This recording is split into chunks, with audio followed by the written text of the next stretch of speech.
ಓಂ ಶಾಂತಿ. ದಿನಾಂಕ 1-12-2023. ಬಾಪ್ದಾದ ಮಧುಬನ.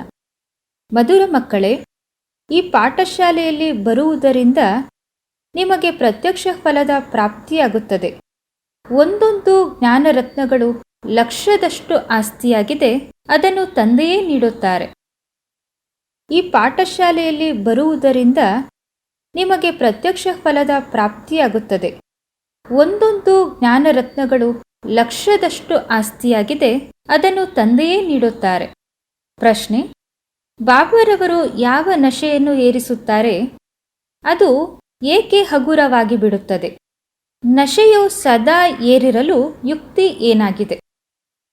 ಬಾಬರವರು ಯಾವ ನಶೆಯನ್ನು ಏರಿಸುತ್ತಾರೆ? ಅದು ಏಕೆ ಹಗುರವಾಗಿ ಬಿಡುತ್ತದೆ?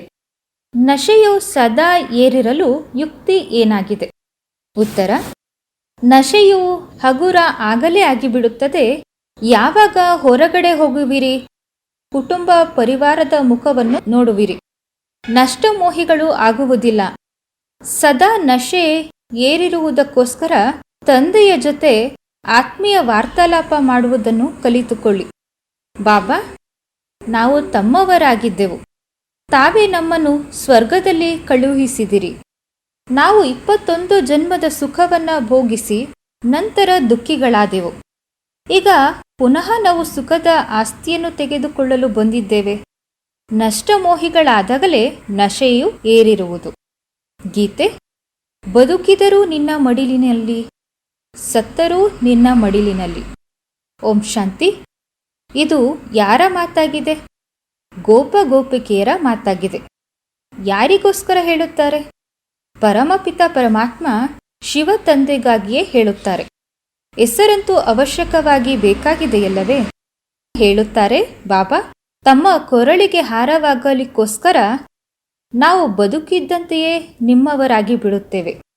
ತಮ್ಮನ್ನು ನೆನಪು ಮಾಡುವುದರಿಂದಲೇ ನಾವು ತಮ್ಮ ಕೊರಳಿನ ಹಾರವಾಗುತ್ತೇವೆ. ರುದ್ರಮಾಲೆಯು ಪ್ರಸಿದ್ಧವಾಗಿದೆ. ತಂದೆಯು ತಿಳಿಸಿದ್ದಾರೆ, ಎಲ್ಲ ಆತ್ಮಗಳು ರುದ್ರಮಾಲೆಯಾಗಿದ್ದಾರೆ. ಇದು ಆತ್ಮೀಯ ವೃಕ್ಷವಾಗಿದೆ. ಅದಾಗಿದೆ ಜಿನಾಲಾಜಿಕಲ್ ಮನುಷ್ಯರ ವೃಕ್ಷ. ಇದಾಗಿದೆ ಆತ್ಮಗಳ ವೃಕ್ಷ. ವೃಕ್ಷದಲ್ಲಿಯೂ ಸೆಕ್ಷನ್ಗಳು ಇರುತ್ತದೆ. ದೇವಿ ದೇವತೆಗಳ ಸೆಕ್ಷನ್, ಇಸ್ಲಾಮಿಗಳ ಸೆಕ್ಷನ್, ಬೌದ್ಧಿಗಳ ಸೆಕ್ಷನ್. ಈ ಮಾತುಗಳನ್ನು ಮತ್ಯಾರೂ ತಿಳಿಸಲು ಸಾಧ್ಯವಿಲ್ಲ. ಗೀತೆಯ ಭಗವಂತನೇ ತಿಳಿಸುತ್ತಾರೆ. ಅವರೇ ಜನನ ಮರಣ ರಹಿತನಾಗಿದ್ದಾರೆ. ಅವರಿಗೆ ಅಜನ್ಮ ಎಂದು ಕರೆಯಲು ಸಾಧ್ಯವಿಲ್ಲ. ಕೇವಲ ಜನನ ಮರಣದಲ್ಲಿ ಬರುವುದಿಲ್ಲ. ಅವರಿಗೆ ಸ್ಥೂಲ ಹಾಗೂ ಸೂಕ್ಷ್ಮ ಶರೀರವೂ ಇಲ್ಲ. ಮಂದಿರಗಳಿಗೆ ಹೋಗಿ ಶಿವಲಿಂಗವನ್ನು ಪೂಜೆ ಮಾಡುತ್ತಾರೆ. ಅವರೇ ಪರಮಾತ್ಮನೆಂದು ಹೇಳುತ್ತಾರೆ. ದೇವತೆಗಳ ಮುಂದೆಯೂ ಹೋಗಿ ಮಹಿಮೆಯನ್ನು ಹಾಡುತ್ತಾರೆ. ಬ್ರಹ್ಮ ಪರಮಾತ್ಮಯೇ ನಮಃ ಎಂದು ಎಂದಿಗೂ ಹೇಳುವುದಿಲ್ಲ. ಶಿವನಿಗೆ ಸದಾ ಪರಮಾತ್ಮನೆಂದು ತಿಳಿದುಕೊಳ್ಳುತ್ತಾರೆ. ಶಿವ ಪರಮಾತ್ಮಯೇ ನಮಃ ಎಂದು ಹೇಳುತ್ತಾರೆ. ಅದಾಗಿದೆ ಮೂಲವತನ, ನಂತರ ಸೂಕ್ಷ್ಮವತನ ಮತ್ತು ಇದಾಗಿದೆ ಸ್ಥೂಲವತನ. ಈಗ ನೀವು ಮಕ್ಕಳು ತಿಳಿದುಕೊಂಡಿದ್ದೀರಿ, ಅಲ್ಲಿ ಪರಮಾತ್ಮ ಸರ್ವವ್ಯಾಪಿ ಎನ್ನುವಂತಹ ಜ್ಞಾನ ಇರುವುದಿಲ್ಲ. ಒಂದು ವೇಳೆ ಅವರಲ್ಲಿಯೂ ಪರಮಾತ್ಮನಿದ್ದಿದ್ದರೆ ಅವರನ್ನು ಪರಮಾತ್ಮಯೇ ನಮಃ ಎಂದು ಹೇಳಬೇಕಾಗುತ್ತಿತ್ತು. ಶರೀರದಲ್ಲಿರುತ್ತಾ ಪರಮಾತ್ಮ ನಮಃ ಎಂದು ಹೇಳುವುದಿಲ್ಲ. ವಾಸ್ತವದಲ್ಲಿ ಅಕ್ಷರವಿರುವುದೇ ಮಹಾನಾತ್ಮ, ಪುಣ್ಯಾತ್ಮ, ಪಾಪಾತ್ಮ. ಮಹಾನ್ ಪರಮಾತ್ಮ ಎಂದು ಹೇಳುವುದಿಲ್ಲ. ಪುಣ್ಯ ಪರಮಾತ್ಮ ಹಾಗೂ ಪಾಪ ಪರಮಾತ್ಮ ಅಕ್ಷರವೂ ಕೂಡ ಇಲ್ಲ. ಇದೆಲ್ಲವೂ ತಿಳಿದುಕೊಳ್ಳುವಂತಹ ಮಾತುಗಳಾಗಿದೆಯಲ್ಲವೇ? ಕೇವಲ ನೀವು ಮಕ್ಕಳೇ ತಿಳಿದಿರುವಿರಿ. ಇದು ಪಾಠಶಾಲೆಯಾಗಿದೆ. ಇಲ್ಲಿ ಬರುವುದರಿಂದಲೇ ನಮಗೆ ಪ್ರತ್ಯಕ್ಷ ಫಲದ ಪ್ರಾಪ್ತಿಯಾಗುತ್ತದೆ. ಈ ವಿದ್ಯೆಯಿಂದ ನಾವು ಭವಿಷ್ಯದಲ್ಲಿ ದೇವಿ ದೇವತೆಗಳಾಗುತ್ತೇವೆ. ಹಾಗೂ ಈ ರೀತಿ ಹೇಳಲು ಯಾರಿಂದಲೂ ಸಾಧ್ಯವಿಲ್ಲ. ಮನುಷ್ಯರಿಂದ ದೇವತೆಗಳು ನೀವೇ ಆಗುವಿರಿ. ದೇವತೆಗಳಲ್ಲಿಯೂ ಪ್ರಸಿದ್ಧವಾಗಿರುವಂಥವರು ಲಕ್ಷ್ಮೀ ನಾರಾಯಣರು. ಆದ್ದರಿಂದಲೇ ಸತ್ಯನಾರಾಯಣನ ಕಥೆಯನ್ನು ಹೇಳುತ್ತಾರೆ. ನಾರಾಯಣನ ಜೊತೆ ಲಕ್ಷ್ಮಿಯೂ ಸಹ ಅವಶ್ಯಕವಾಗಿ ಇರುತ್ತಾರೆ. ಸತ್ಯ ರಾಮನ ಕತೆ ಎಂದು ಹೇಳುವುದಿಲ್ಲ, ಸತ್ಯನಾರಾಯಣನ ಕತೆ ಎಂದು ಹೇಳುತ್ತಾರೆ. ಒಳ್ಳೆಯದು. ಅದರಿಂದ ಏನಾಗುತ್ತದೆ? ನರನಿಂದ ನಾರಾಯಣರಾಗುತ್ತಾರೆ. ಬ್ಯಾರಿಸ್ಟರ್ನ ಮೂಲಕ ಬ್ಯಾರಿಸ್ಟರ್ ವಿದ್ಯೆಯನ್ನು ಕಲಿತು ಬ್ಯಾರಿಸ್ಟರ್ಗಳಾಗುತ್ತಾರೆ. ನೀವು ಇಲ್ಲಿ ಬರುವುದೇ ಭವಿಷ್ಯದ 21 ಜನ್ಮಗಳ ಪ್ರಾಪ್ತಿಗಾಗಿ.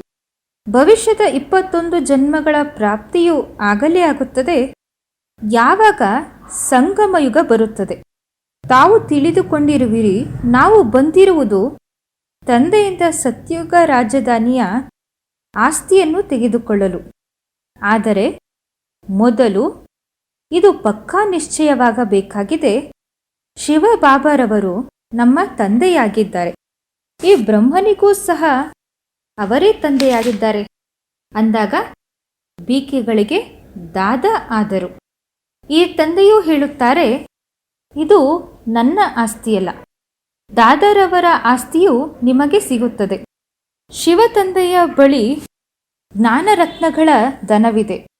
ಒಂದೊಂದು ಜ್ಞಾನರತ್ನಗಳು ಲಕ್ಷದಷ್ಟು ಆಸ್ತಿಯಾಗಿದೆ. ಇದರ ಬೆಲೆಯು ಅಷ್ಟು ದೊಡ್ಡದಾಗಿದೆ. ಯಾವುದರಿಂದ 21 ಜನ್ಮಗಳಿಗಾಗಿ ರಾಜ್ಯ ಭಾಗ್ಯವು ಯಾರ ಸ್ವಪ್ನದಲ್ಲಿಯೂ ಕೂಡ ಇಲ್ಲ. ಲಕ್ಷ್ಮೀನಾರಾಯಣ ಮುಂತಾದವರ ಪೂಜೆಯನ್ನಂತೂ ಭಲೆ ಮಾಡುತ್ತಾರೆ. ಆದರೆ ಇದು ಯಾರಿಗೂ ತಿಳಿದಿಲ್ಲ, ಇವರು ಈ ಪದವಿಯನ್ನು ಹೇಗೆ ಪಡೆದುಕೊಂಡರು. ಸತ್ಯಯುಗದ ಆಯಸ್ಸನ್ನು ಲಕ್ಷಾಂತರ ವರ್ಷ ಎಂದು ಹೇಳಿದ್ದಾರೆ. ಆದ್ದರಿಂದ ಏನನ್ನೂ ತಿಳಿದುಕೊಳ್ಳಲು ಸಾಧ್ಯವಾಗುವುದಿಲ್ಲ. ಈಗ ನೀವು ತಿಳಿದುಕೊಂಡು ಇರುವಿರಿ, ಅವರ ರಾಜ್ಯಕ್ಕೆ 5,000 ವರ್ಷಗಳು ಆಗಿವೆ. ನಂತರ ಹೇಳುತ್ತಾರೆ, 1 ಸಂವತ್ಸರದಿಂದ ಶುರುವಾದಂತಹ ಕಥೆ ಎಂದು. ಲಾಂಗ್ ಎಗೋ ಈ ಭಾರತದಲ್ಲಿಯೇ ಲಕ್ಷ್ಮೀನಾರಾಯಣರ ರಾಜ್ಯವಿತ್ತು. ಭಾರತಕ್ಕೇನೆ ಸ್ವರ್ಗ ಎಂದು ಹೇಳಲಾಗುತ್ತದೆ. ಇದು ಯಾರ ಬುದ್ಧಿಯಲ್ಲಿಯೂ ಸಹ ಇಲ್ಲ. ಈಗ ನೀವು ಮಕ್ಕಳು ತಿಳಿದುಕೊಂಡಿದ್ದೀರಿ, ಕಲ್ಪದ ಆಯಸ್ಸೇ 5,000 ವರ್ಷಗಳಾಗಿದೆ. ಈ ಶಾಸ್ತ್ರಗಳಲ್ಲಿ ಏನನ್ನು ಬರೆದಿದ್ದಾರೋ ಇದೆಲ್ಲವೂ ಡ್ರಾಮಾದಲ್ಲಿ ಫಿಕ್ಸ್ ಆಗಿದೆ. ಇದನ್ನು ಕೇಳಿದ ನಂತರ ಏನೂ ಪರಿಣಾಮವಾಗಲಿಲ್ಲ. ಎಷ್ಟೊಂದು ವಿಜೃಂಭಣೆಯನ್ನು ಮಾಡುತ್ತಾರೆ. ಜಗದಂಬ ಅಂತೂ ಒಬ್ಬರೇ ಆಗಿದ್ದಾರೆ, ಆದರೆ ಮೂರ್ತಿಗಳಂತೂ ಎಷ್ಟೊಂದು ಮಾಡುತ್ತಾರೆ. ಅಂದಾಗ ಜಗತ್ ಅಂಬ ಸರಸ್ವತಿ ಬ್ರಹ್ಮನ ಮಗಳಾಗಿದ್ದಾರೆ. ಬಾಕಿ 8-10 ಭುಜಗಳಂತೂ ಇಲ್ಲ. ತಂದೆಯು ತಿಳಿಸುತ್ತಾರೆ, ಇದೆಲ್ಲವೂ ಸಹ ಭಕ್ತಿ ಮಾರ್ಗದ ಬಹಳ ದೊಡ್ಡ ಸಾಮಗ್ರಿಗಳಾಗಿದೆ. ಜ್ಞಾನದಲ್ಲಂತೂ ಇದೇನೂ ಕೂಡ ಇಲ್ಲ. ಸುಮ್ಮನಿರಬೇಕಾಗಿದೆ, ತಂದೆಯನ್ನು ನೆನಪು ಮಾಡಬೇಕಾಗಿದೆ. ಆ ರೀತಿ ಅನೇಕ ಮಕ್ಕಳಿದ್ದಾರೆ, ಅವರು ತಂದೆಯನ್ನು ಎಂದಿಗೂ ನೋಡಿಲ್ಲ. ಬರೆಯುತ್ತಾರೆ, ಬಾಬಾ ತಾವು ನಮ್ಮನ್ನು ಗುರುತಿಸಲಿಲ್ಲ, ಆದರೆ ನಾವು ಚೆನ್ನಾಗಿ ತಿಳಿದುಕೊಂಡಿದ್ದೇವೆ. ತಾವು ಅದೇ ತಂದೆಯಾಗಿರುವಿರಿ. ನಾವು ತಮ್ಮಿಂದ ಆಸ್ತಿಯನ್ನು ತೆಗೆದುಕೊಂಡೇ ತೀರುತ್ತೇವೆ. ಮನೆಯಲ್ಲಿ ಕುಳಿತಿದ್ದಂತೆಯೇ ಅನೇಕರಿಗೆ ಸಾಕ್ಷಾತ್ಕಾರಗಳಾಗುತ್ತದೆ. ಭಲೆ ಸಾಕ್ಷಾತ್ಕಾರಗಳಾಗಲಿಲ್ಲವೆಂದರೂ ಕೂಡ ಬರೆಯುತ್ತಿರುತ್ತಾರೆ. ನೆನಪಿನಲ್ಲಿ ಸಂಪೂರ್ಣವಾಗಿ ತಲ್ಲೀನವಾಗಿ ಬಿಡುತ್ತಾರೆ. ತಂದೆಯ ಸದ್ಗತಿ ದಾತನಾಗಿದ್ದಾರೆ. ಅವರನ್ನು ಎಷ್ಟು ಪ್ರೀತಿ ಮಾಡಬೇಕಾಗಿದೆ. ತಂದೆ ತಾಯಿಯರಿಗೆ ಮಕ್ಕಳು ಸಂಪೂರ್ಣವಾಗಿ ಅಂಟಿಕೊಂಡು ಬಿಡುತ್ತಾರೆ. ಏಕೆಂದರೆ ತಂದೆ ತಾಯಿಯರು ಮಕ್ಕಳಿಗೆ ಸುಖವನ್ನು ನೀಡುತ್ತಾರೆ. ಆದರೆ ಇವತ್ತಿನ ತಂದೆ ತಾಯಿಯರು ಯಾವುದೇ ಸುಖವನ್ನು ನೀಡುವುದಿಲ್ಲ. ಮತ್ತಷ್ಟು ವಿಕಾರಗಳಲ್ಲಿ ಸಿಕ್ಕಿ ಹಾಕಿಸಿ ಬಿಡುತ್ತಾರೆ. ತಂದೆಯು ತಿಳಿಸುತ್ತಾರೆ, ಕಳೆದದ್ದು ಕಳೆದು ಹೋಯಿತು. ಈಗ ನಿಮಗೆ ಶಿಕ್ಷಣವು ಸಿಗುತ್ತಿದೆ. ಮಕ್ಕಳೇ, ಕಾಮ ಕಟಾರಿಯ ಮಾತುಗಳನ್ನು ಬಿಟ್ಟು ಪವಿತ್ರರಾಗಿ. ಏಕೆಂದರೆ ಈಗ ನೀವು ಕೃಷ್ಣಪುರಿಯಲ್ಲಿ ಹೋಗಬೇಕಾಗಿದೆ. ಶ್ರೀಕೃಷ್ಣನ ರಾಜಧಾನಿಯು ಸತ್ಯುಗದಲ್ಲಿದೆ. ಮನುಷ್ಯರು ಶ್ರೀಕೃಷ್ಣನನ್ನು ದ್ವಾಪರದಲ್ಲಿ ತೋರಿಸಿದ್ದಾರೆ. ಆ ರೀತಿ ಏನಾದರೂ ಸತ್ಯುಗದ ರಾಜಕುಮಾರ ದ್ವಾಪರದಲ್ಲಿ ಬಂದು ಗೀತೆಯನ್ನು ತಿಳಿಸುತ್ತಾರೆಯೇ ಅವರಂತೂ ಶ್ರೀನಾರಾಯಣರಾಗಿ ಸತ್ಯುಗದಲ್ಲಿ ರಾಜ್ಯವನ್ನು ಮಾಡುತ್ತಾರೆ. ಭಗವಾನುವಾಚ. ಈ ಸಮಯ ಎಲ್ಲ ಮನುಷ್ಯ ಮಾತ್ರರು ಆಸುರಿ ಸ್ವಭಾವ ಉಳ್ಳಂಥವರಾಗಿದ್ದಾರೆ. ಅವರನ್ನು ದೈವಿ ಸ್ವಭಾವ ಉಳ್ಳಂಥವರನ್ನಾಗಿ ಮಾಡುವುದಕ್ಕೋಸ್ಕರ ಗೀತೆಯ ಭಗವಂತನು ಬರುತ್ತಾರೆ. ಆ ತಂದೆಯ ಬದಲಾಗಿ ಮಗನ ಹೆಸರನ್ನು ಬರೆದಿದ್ದಾರೆ. ಆ ಮಗನನ್ನು ನಂತರ ದ್ವಾಪರದಲ್ಲಿ ಕರೆದುಕೊಂಡು ಹೋಗಿದ್ದಾರೆ. ಇದು ಕೂಡ ದೊಡ್ಡ ತಪ್ಪಾಗಿದೆ. ನಂತರ ಯಾದವ ಹಾಗೂ ಪಾಂಡವರು ಸಿದ್ಧ ಆಗುವುದಿಲ್ಲ. ಅಂದಾಗ ತಂದೆಯು ತಿಳಿಸುತ್ತಾರೆ, ಮಕ್ಕಳೇ, ನೀವು ಶ್ರೇಷ್ಠ ದೈವಿ ಕುಲದವರಾಗಿದ್ದೀರಿ. ನಂತರ ನಿಮ್ಮ ಪರಿಸ್ಥಿತಿ ಏಕೆ ಈ ರೀತಿಯಾಯಿತು? ಈಗ ಪುನಃ ನಿಮ್ಮನ್ನು ದೇವತೆಗಳನ್ನಾಗಿ ಮಾಡುತ್ತೇನೆ. ಮನುಷ್ಯರನ್ನು ಸ್ವರ್ಗದ ರಾಜರನ್ನಾಗಿ ಮಾಡಲು ಸಾಧ್ಯವಿಲ್ಲ. ಮನುಷ್ಯರೇನಾದರೂ ಸ್ವರ್ಗದ ಸ್ಥಾಪನೆಯನ್ನು ಮಾಡುತ್ತಾರೆಯೇ? ಆತ್ಮವನ್ನು ಪರಮಾತ್ಮ ಎಂದು ಹೇಳುವುದು ಎಷ್ಟು ದೊಡ್ಡ ತಪ್ಪಾಗಿದೆ. ಸನ್ಯಾಸಿಗಳಂತೂ ಮನುಷ್ಯರನ್ನು ದೇವತೆಗಳನ್ನಾಗಿ ಮಾಡಲು ಸಾಧ್ಯವಿಲ್ಲ. ಇದಂತೂ ಒಬ್ಬ ತಂದೆಯದೇ ಕೆಲಸವಾಗಿದೆ. ಆರ್ಯ ಸಮಾಜಿಗಳನ್ನಾಗಿ ಮಾಡುತ್ತಾರೆ. ಕ್ರಿಶ್ಚಿಯನ್ನರು ಕ್ರಿಶ್ಚಿಯನ್ನರನ್ನಾಗಿ ಮಾಡುತ್ತಾರೆ. ಈ ರೀತಿಯಾಗಿ ಯಾರ ಬಳಿ ಹೋಗುತ್ತಾರೆಯೋ ಅವರು ಅದೇ ರೀತಿಯನ್ನಾಗಿ ಮಾಡುತ್ತಾರೆ. ದೇವತಾ ಧರ್ಮವಿರುವುದೇ ಸತ್ಯಯುಗದಲ್ಲಿ. ಅಂದಾಗ ತಂದೆಯು ಸಂಗಮ ಯುಗದಲ್ಲಿಯೇ ಬರಬೇಕಾಗುತ್ತದೆ. ಇದು ಮಹಾಭಾರತದ ಯುದ್ಧವಾಗಿದೆ. ಈ ಯುದ್ಧದ ಮೂಲಕವೇ ತಮ್ಮ ವಿಜಯವಾಗುತ್ತದೆ. ವಿನಾಶದ ನಂತರವೇ ನಿಮ್ಮ ಜೈ ಜೈಕಾರವಾಗುತ್ತದೆ. ನೀವು ತಿಳಿದುಕೊಂಡಿರುವಿರಿ, ವಿನಾಶವಂತೂ ಅವಶ್ಯಕವಾಗಿ ಆಗಲೇಬೇಕಾಗಿದೆ. ಇಂದು ಯಾರಾದರೂ ಸಿಂಹಾಸನದ ಮೇಲೆ ಕುಳಿತುಕೊಳ್ಳುತ್ತಾರೆಂದರೆ ಅವರನ್ನು ಕೆಳಗಿಳಿಸಲು ಸಮಯವನ್ನೇನಾದರೂ ತೆಗೆದುಕೊಳ್ಳುತ್ತಾರೆಯೇ? ಅಂದಾಗ ಇದಕ್ಕೆ ಸ್ವರ್ಗವೆಂದು ಹೇಳಬಹುದೇ? ಇದಂತೂ ಪೂರ್ಣವಾದಂತಹ ನರಕವಾಗಿದೆ. ಇದನ್ನು ಸ್ವರ್ಗ ಎಂದು ಹೇಳುವುದು ತಪ್ಪಾಗಿದೆ. ಮನುಷ್ಯರು ಎಷ್ಟೊಂದು ದುಃಖಿಗಳಾಗಿದ್ದಾರೆ. ಇಂದು ಯಾರಾದರೂ ಜನ್ಮವನ್ನು ಪಡೆದುಕೊಂಡರೆ ಖುಷಿ ಹಾಗೂ ಸುಖವಿದೆ, ಮತ್ತು ಸತ್ತರೆ ದುಃಖ. ಇಲ್ಲಂತೂ ಎಲ್ಲದರಿಂದಲೂ ನಷ್ಟಮೋಹಿಗಳಾಗಬೇಕಾಗಿದೆ. ಇಲ್ಲವೆಂದರೆ ಬಾಬಾರವರು ಸರ್ವಿಸ್ನಲ್ಲಿ ಹೋಗುವುದಕ್ಕೆ ಎಂದಿಗೂ ಹೇಳುವುದಿಲ್ಲ. ಬಾಬಾರವರು ಹೇಳುತ್ತಾರೆ, ನಾನಂತೂ ನಷ್ಟಮೋಹಿಯಾಗಿದ್ದೇನೆ. ಯಾವುದಾದರೂ ವಸ್ತುವಿನಲ್ಲಿ ನಾನೇಕೆ ಮೋಹವನ್ನಿಡಲಿ? ನಾನೇನಾದರೂ ಗೃಹಸ್ಥಿಯಾಗಿದ್ದೇನೆಯೇ? ನೀವು ಮಕ್ಕಳು ತಿಳಿದುಕೊಂಡಿರುವಿರಿ, ಅವಶ್ಯಕವಾಗಿ ಈ ಬಿದಿರಿನ ಕಾಡಿಗೆ ಬೆಂಕಿ ಬೀಳುವುದಿದೆ. ವಿನಾಶಕ್ಕೆ ಸಮಯವೇನಾದರೂ ಹಿಡಿಸುತ್ತದೆಯೇ? ನೀವು ಎಲ್ಲಿಯಾದರೂ ಭಾಷಣ ಮಾಡುತ್ತೀರೆಂದರೆ ತಿಳಿಸಬಹುದಾಗಿದೆ. ಬಂದು ವಿಶ್ವಪಿತನಿಂದ ಆಸ್ತಿಯನ್ನು ತೆಗೆದುಕೊಳ್ಳಿ. ಸೀಮಿತವಾದಂತಹ ತಂದೆಯಿಂದ ಸೀಮಿತವಾದಂತಹ ಆಸ್ತಿ ಸಿಗುತ್ತದೆ. ನೀವು 63 ಜನ್ಮ ಈ ನರಕದಲ್ಲೇ ಬಂದಿರಿ. ತಂದೆಯು ತಿಳಿಸುತ್ತಾರೆ, ನಾನು 21 ಜನ್ಮಗಳಿಗಾಗಿ ನಿಮಗೆ ಸ್ವರ್ಗದ ಆಸ್ತಿಯನ್ನು ನೀಡಲು ಬಂದಿದ್ದೇನೆ. ಈಗ ರಾವಣನ ಆಸ್ತಿಯು ಒಳ್ಳೆಯದು ಅಥವಾ ರಾಮನ ಆಸ್ತಿ ಒಳ್ಳೆಯದು? ಒಂದು ವೇಳೆ ರಾವಣನ ಆಸ್ತಿಯು ಒಳ್ಳೆಯದಾಗಿದ್ದರೆ ರಾವಣನ ಯಾತಕ್ಕೆ ಸುಡುತ್ತಾರೆ? ಶಿವಬಾಬರವರನ್ನೇನಾದರೂ ಸುಡುತ್ತಾರೆಯೇ? ಶ್ರೀಕೃಷ್ಣನನ್ನೇನಾದರೂ ಸುಡುತ್ತಾರೆಯೇ? ಇದಂತೂ ಆಗಿದೆ ರಾವಣನ ಸಂಪ್ರದಾಯ. ಇಲ್ಲಿ ವಿಕಾರಗಳಿಂದಲೇ ಜನ್ಮವನ್ನು ಪಡೆದುಕೊಳ್ಳುತ್ತಾರೆ. ಇದಾಗಿದೆ ವೈಶಾಲ್ಯ ವಿಷಯ ಸಾಗರ. ಅದಾಗಿದೆ ನಿರ್ವಿಕಾರಿ ಶಿವಾಲಯ ಅಮೃತ ಸಾಗರ. ಕ್ಷೀರಸಾಗರದಲ್ಲಿ ವಿಷ್ಣುವನ್ನು ತೋರಿಸುತ್ತಾರೆಯಲ್ಲವೇ?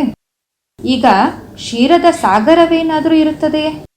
ಹಾಲಂತೂ ಹಸುವಿನಿಂದ ಬರುತ್ತದೆ. ಈಗ ನೋಡಿ, ಹೇಳುತ್ತಾರೆ ಈಶ್ವರ ಸರ್ವವ್ಯಾಪಿ ಎಂದು. ನಂತರ ತಮ್ಮನ್ನೇ ಶಿವೋಹಂ ಎಂದು ಹೇಳುತ್ತಾರೆ. ಏಕೆಂದರೆ ಸ್ವಯಂ ಪವಿತ್ರರಾಗಿರುತ್ತಾರೆ. ಬೇರೆಯವರಿಗೇನಾದರೂ ಈ ರೀತಿ ಹೇಳುತ್ತಾರೆಯೇ? ನಿಮ್ಮಲ್ಲಿಯೂ ಈಶ್ವರನಿದ್ದಾರೆ. ನಿಮ್ಮಲ್ಲಿ ಈಶ್ವರನಿಲ್ಲ, ಏಕೆಂದರೆ ನೀವು ಪತಿತರಾಗಿದ್ದೀರಿ. ಆತ್ಮವು ಹೇಳುತ್ತದೆ, ನಾನು ಈಗ ಪರಮಪಿತ ಪರಮಾತ್ಮನ ಮೂಲಕ ಪಾವನನಾಗುತ್ತಿದ್ದೇನೆ. ನಂತರ ಪಾವನನಾಗಿ ರಾಜ್ಯವನ್ನು ಮಾಡುತ್ತೇನೆ. ನೀವು ಅನೇಕ ಬಾರಿ ಆಸ್ತಿಯನ್ನು ಪಡೆದುಕೊಂಡಿದ್ದೀರಿ ಮತ್ತು ಕಳೆದುಕೊಂಡೂ ಇದ್ದೀರಿ. ಈ ಡ್ರಾಮಾದ ಚಕ್ರವು ಬುದ್ಧಿಯಲ್ಲಿ ಕುಳಿತುಕೊಂಡು ಬಿಟ್ಟಿದೆ. ತಂದೆಯು ತಿಳಿಸುತ್ತಾರೆ, ನೀವೆಲ್ಲರೂ ಸಹ ಪಾರ್ವತಿಯರಾಗಿದ್ದೀರಿ, ನಾನು ಶಿವನಾಗಿದ್ದೇನೆ. ಕತೆ ಮುಂತಾದವುಗಳೆಲ್ಲವೂ ಇಲ್ಲಿನದೇ ಮಾತುಗಳಾಗಿದೆ. ಸೂಕ್ಷ್ಮವತನದಲ್ಲಂತೂ ಕತೆ ಮುಂತಾದವುಗಳು ಯಾವುದೂ ಸಹ ಇರುವುದಿಲ್ಲ. ಅಮರ ಕಥೆಯನ್ನು ನಿಮಗೆ ತಿಳಿಸುತ್ತಾರೆ ಅಮರಪುರಿಗೆ ಮಾಲೀಕರನ್ನಾಗಿ ಮಾಡಲು. ಅದಾಗಿದೆ ಅಮರ ಲೋಕ. ಅಲ್ಲಂತೂ ಸುಖವೇ ಸುಖವಿದೆ. ಮೃತ್ಯು ಲೋಕದಲ್ಲಿ ಆದಿ ಮಧ್ಯ ಅಂತ್ಯ ದುಃಖವಿದೆ. ಎಷ್ಟು ಒಳ್ಳೆಯ ರೀತಿಯಲ್ಲಿ ತಿಳಿಸುತ್ತಾರೆ. ಯಾರು ಕಲ್ಪದ ಮೊದಲು ತಂದೆಯಿಂದ ಆಸ್ತಿಯನ್ನು ಪಡೆದುಕೊಂಡಿದ್ದಾರೋ ಅವರದೇ ಈಗ ಪುರುಷಾರ್ಥವು ನಡೆಯುತ್ತದೆ. ಇಲ್ಲಿಯವರೆಗೂ ಯಾವ ಮಿಷನರಿಗಳು ನಡೆಯುತ್ತದೆಯೋ ಮೊದಲು ಕೂಡ ಅದೇ ರೀತಿ ನಡೆದಿತ್ತು.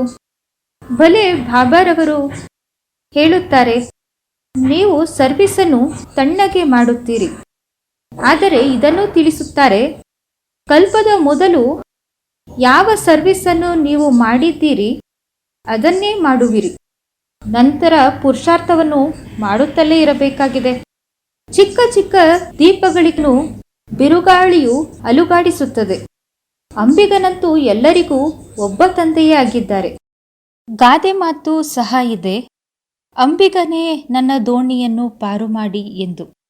ಡ್ರಾಮಾದ ಭಾವಿಯೇ ಈ ರೀತಿಯಾಗಿ ಮಾಡಲ್ಪಟ್ಟಿದೆ. ಎಲ್ಲರೂ ಆ ಹಳೆಯ ಜಗತ್ತಿನ ಕಡೆಗೆ ಹೋಗುತ್ತಿದ್ದಾರೆ. ಇಲ್ಲಿ ಕೆಲವರು ಮಾತ್ರರೇ ಇದ್ದಾರೆ. ನೀವು ಎಷ್ಟು ಕಡಿಮೆ ಇದ್ದೀರಿ. ಭಲೆ ನಂತರದಲ್ಲಿ ಅನೇಕರು ಬರುತ್ತಾರೆ, ಆದರೂ ಸಹ ಹಗಲು ರಾತ್ರಿಯಷ್ಟು ವ್ಯತ್ಯಾಸವಿದೆ. ಅದೆಲ್ಲವೂ ಕೂಡ ರಾವಣನ ಸಂಪ್ರದಾಯವಾಗಿದೆ. ತಂದೆಯಂತೂ ಬಹಳಷ್ಟು ನಶೆಯನ್ನು ಏರಿಸುತ್ತಾರೆ.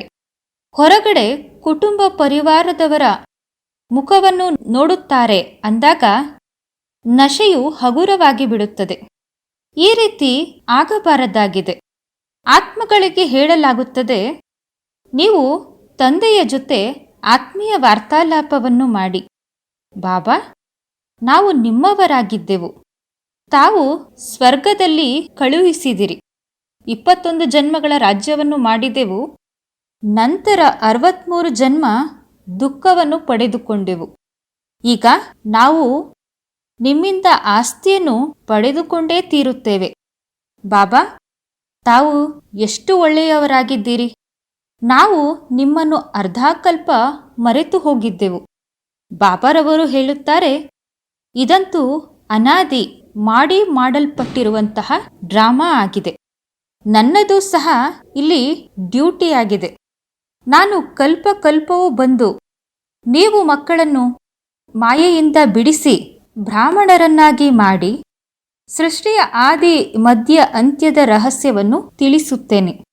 ನಾನು ಬರುವುದೇ ಯಾವಾಗ ಸ್ವರ್ಗವನ್ನಾಗಿ ಮಾಡಬೇಕಾಗುತ್ತದೆ.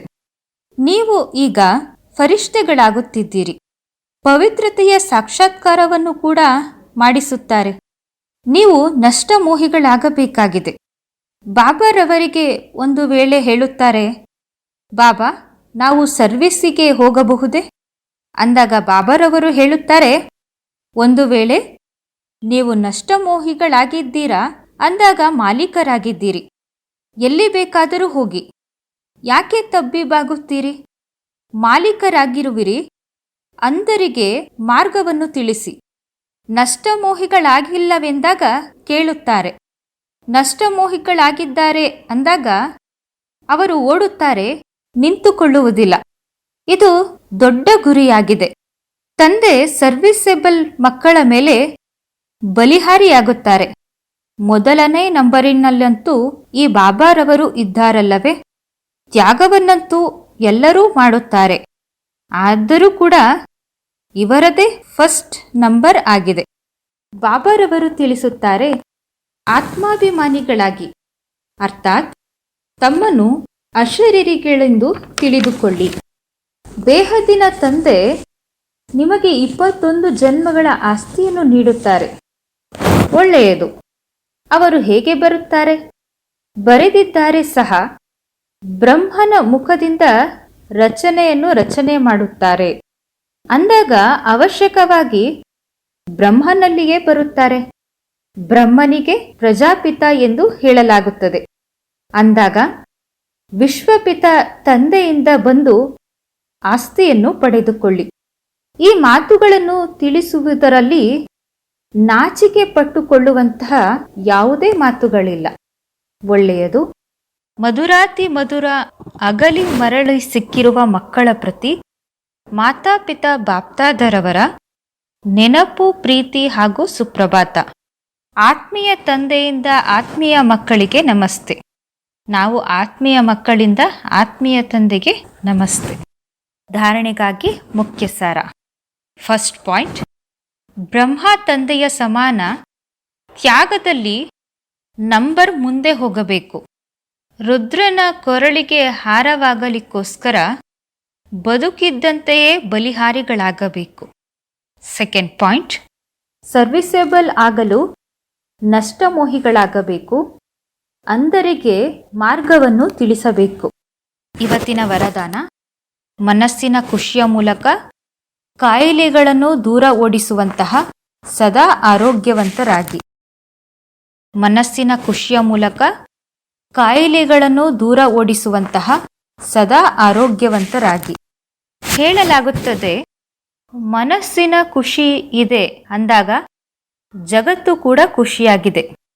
ಮನಸ್ಸಿನ ಕಾಯಿಲೆಯಿಂದ ಶರೀರವು ಕೂಡ ಹಳದಿಯಾಗಿ ಬಿಡುತ್ತದೆ.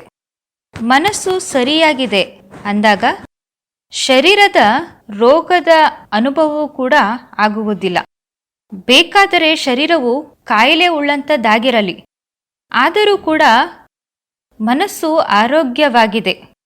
ಏಕೆಂದರೆ ತಮ್ಮ ಬಳಿ ಖುಷಿಯ ಔಷಧಿ ಬಹಳ ದೊಡ್ಡದಾಗಿದೆ. ಈ ಔಷಧಿಯು ಕಾಯಿಲೆಯನ್ನು ಓಡಿಸಿಬಿಡುತ್ತದೆ, ಮರೆಸಿಬಿಡುತ್ತದೆ. ಅಂದಾಗ ಮನಸ್ಸಿನ ಖುಷಿ ಜಗತ್ತಿನ ಖುಷಿ, ಜೀವನದ ಖುಷಿ. ಆದ್ದರಿಂದ ಸದಾಕಾಲ ಆರೋಗ್ಯವಂತರೂ ಆಗಿರುವಿರಿ. ಸ್ಲೋಗನ್: ಸಮಯದ ಮಹತ್ವವನ್ನು ತಿಳಿದುಕೊಳ್ಳುತ್ತೀರಿ ಅಂದಾಗ ಸರ್ವ ಖಜಾನೆಗಳಿಂದ ಸಂಪನ್ನರಾಗಿ ಬಿಡುವಿರಿ. ಸಮಯದ ಮಹತ್ವವನ್ನು ತಿಳಿದುಕೊಳ್ಳುತ್ತೀರಿ ಅಂದಾಗ ಸರ್ವ ಖಜಾನೆಗಳಿಂದ ಸಂಪನ್ನರಾಗಿ ಬಿಡುವಿರಿ. ಓಂ ಶಾಂತಿ.